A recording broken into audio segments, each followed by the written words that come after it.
I'd like to make a video today about the Las Vegas shooting. And to start with, I want to read to you the introduction of Pi in the English alphabet. Here we go. Introduction.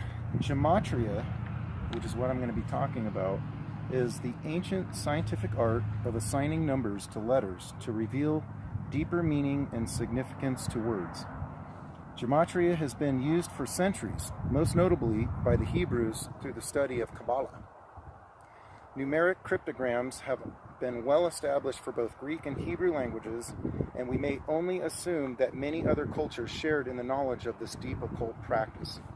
Many of the religious texts that have been passed down to us utilized homonyms, symbols, and ciphers in the language of the stories to wholly encompass, through the merging of all the sciences, the unifying principles that ruled the cosmos, characters and events, embodied ideas and concepts of divine import.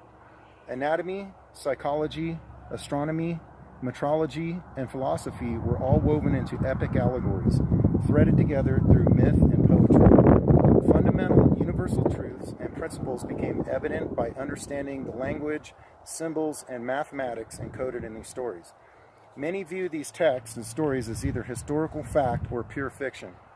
Hardly ever are they understood for their true meaning.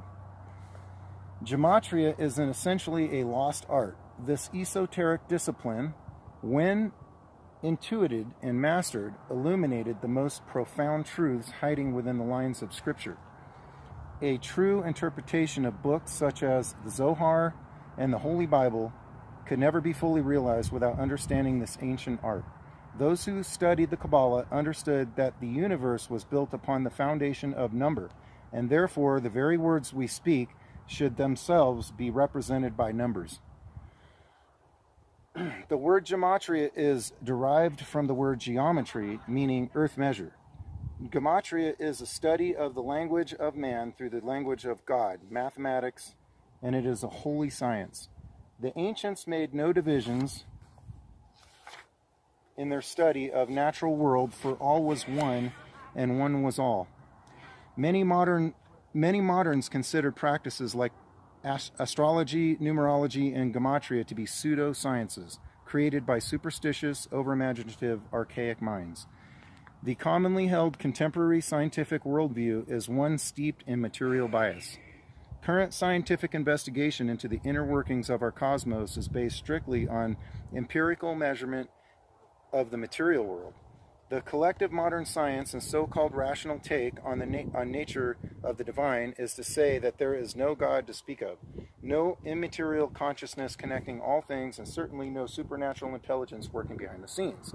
In this picture they paint of our world, correct? So many cultures have shared in common the belief of a higher power or creator.